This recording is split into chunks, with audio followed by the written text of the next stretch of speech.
Bismillahirrahmanirrahim. Assalamualaikum warahmatullahi wabarakatuh. Hadirin rahimakumullah. Alhamdulillah kita masih diberi kesempatan oleh Allah Subhanahu wa taala sehingga bisa senantiasa mempelajari bahasa Arab. Kemudian pada materi kali ini kita mencoba untuk memahami susunan mubtada dan khobar. Langsung saja bahwa mubtada dan khobar itu memiliki batasan-batasan atau memiliki ketentuan-ketentuan. Apa saja batasannya itu, yaitu yang pertama bahwa mubtada itu adalah isim ma'rifat.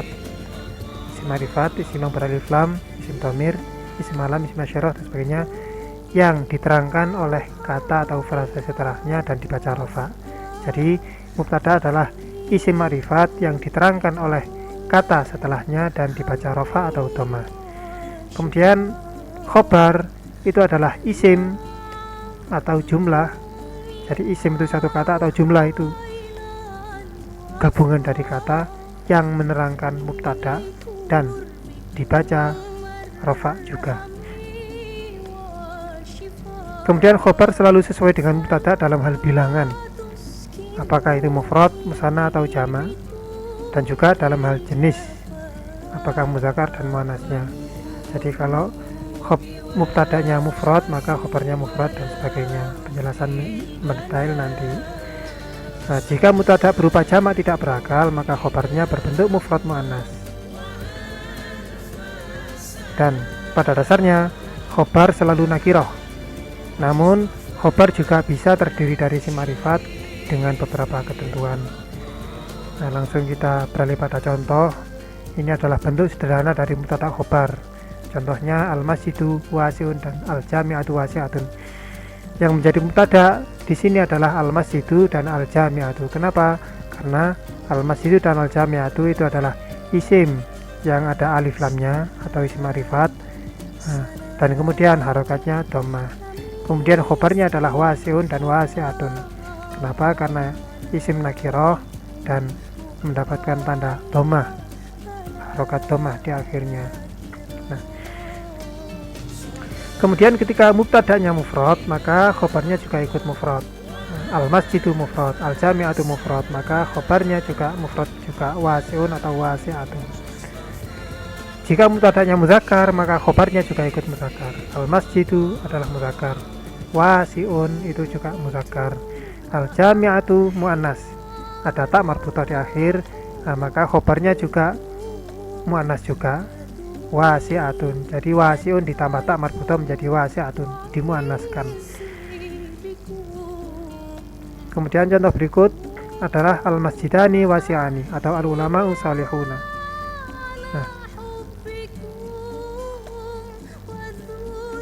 Al-masjidani wasi'ani itu adalah contoh mubtada khobar. Al-masjidani dan al-ulama adalah isim ma'rifat karena ada tanda al dan harokatnya dan i'rabnya adalah rafa.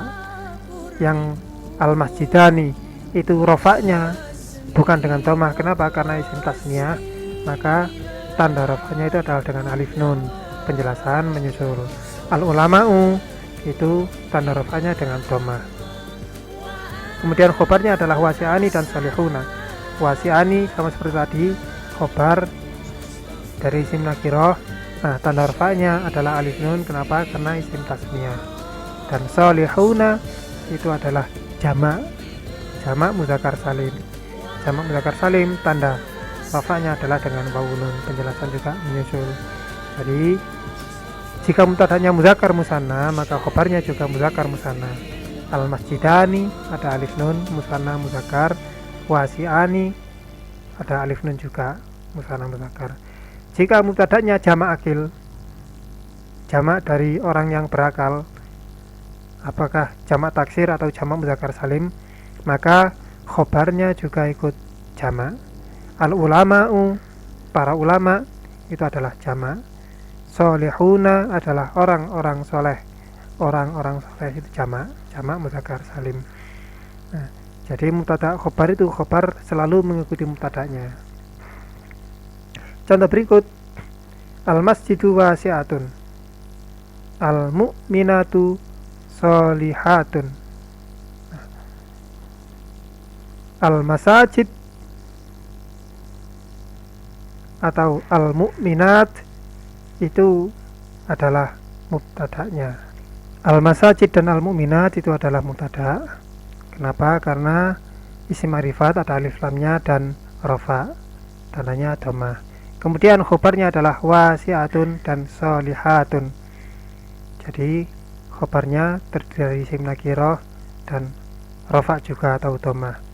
Nah, ketika mubtada'nya adalah jamak ghairu akil al-masajid, maka khobarnya adalah mufrad muannas. Jadi jamak dari benda tidak berakal itu hukumnya mufrad muannas. Al-masajid, masjid-masjid itu wasi'atun, luas. Al-masajid itu jamak taksir ghairu akil, jamak benda tidak berakal. Al-mu'minatu sholihatun, orang-orang mukminat itu adalah orang-orang yang soleh. Al-mu'minatu jamak muannas salim. Nah, karena mubtada'nya jamak muannas salim, maka khobarnya juga jamak muannas salim. Contoh berikutnya mubtada' khobar yang khobarnya adalah isim ma'rifat. Kalau sebelumnya adalah khobarnya adalah isim nakirah, nah, yang ini khobarnya terdiri dari isim ma'rifat. Nah, contohnya, nah, jika mubtada'nya adalah isim isyarah dan khobarnya adalah isim alam atau sebaliknya. Jadi ada contoh hadza zaitun dan hadhihi Fatimah. Mubtadanya adalah isim isyarah hadza atau hadhihi dan khobarnya adalah isim alam atau nama orang zaitun dan Fatimah. Nah, jika mubtadanya adalah isim isyarah dan khobarnya adalah isim alam, maka polanya menjadi mubtada khobar yang sederhana. Nah, pola sederhana itu bagaimana? Pola sederhana itu pola yang kita bisa dengan mudah menentukan mana mubtada mana khobar. Yang jelas yang di awal adalah mubtada, kemudian selanjutnya adalah khobarnya. Nah, kemudian pola yang sederhana itu khobar atau kalimat yang berikut itu akan selalu menjadi khobar. Jadi pola sederhana itu selalu menjadi mubtada khobar walaupun ada kata-kata lain di belakangnya. Kemudian jika khobarnya adalah isim isyarah, maka boleh. Jadi kalau dibalik tadi, jika khobarnya adalah isim isyarah, bukan mubtada'nya tapi khobar yang isim isyarah, maka boleh ketika di belakangnya tidak ada kalimat atau jumlah lagi. Contoh zaitun hadza. Nah, kalau contohnya hanya ini, maka bisa disebut mubtada' khobar. Zaitun, Zaid itu, hadza adalah orang ini. Nah, zaitun hadza itu bisa. Namun jika ada kalimat atau frase lain, maka isim isyarah tadi menjadi sifat. Contohnya zaitun hadza al-khatib. Nah, Zaid yang ini itu adalah al-khatib atau orang yang berkhutbah. Nah, kemudian ada catatan tentang perbedaan khobar yang terdiri dari isim ma'rifat dan khobar yang dari isim nakirah. Apa beda khobar dari isim ma'rifat dan isim nakirah? Nah, contoh berikut al-ustadzu hadza khatibun dan al-ustadzu hadza al-khatibu. Contoh yang pertama adalah khobar dari isim nakirah, yaitu khatibun, isim nakirah dan ada tanwin. Nah, contoh yang pertama menunjukkan bahwa khobar tersebut menunjukkan profesi ustadz sebagai khatib. Khatib yang tidak tentu, yang jelas al-ustadz adalah khatib. Nah, tapi contoh yang berikutnya, khobar yang kedua yang isim ma'rifat, itu menunjukkan profesi ustadz sebagai khatib tertentu atau untuk waktu tertentu.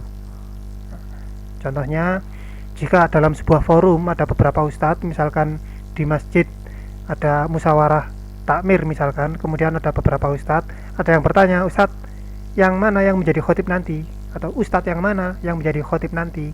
Nah, maka jawabnya adalah al-ustadzu hadza al-khotib, ustadz yang ini al-khotib yang menjadi khotib. Kenapa?